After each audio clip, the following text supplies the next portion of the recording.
Passiamo ora alla categoria juniores maschi, sempre dei 100 dorso. Sono previste 2 batterie. Nella prima troviamo Marco Spagnuolo in corsia 1, Luca Crivellari in 2, Thomas Vecchiato in 3, Lorenzo Menegaldo in 4, Federico Baggio in 5, Mattia Scarpa in 6, Giuseppe Fusto corsia 7.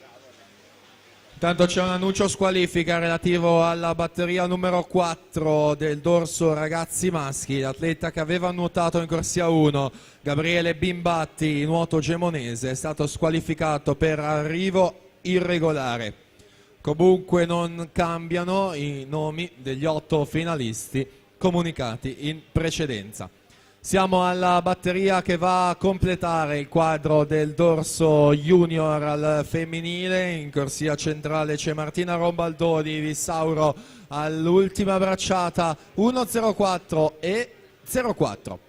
Ilaria Carretta 1.5.07 in terza posizione, Anita Botazzo 1.6.40 in quinta posizione, sempre riguardo alla classifica generale.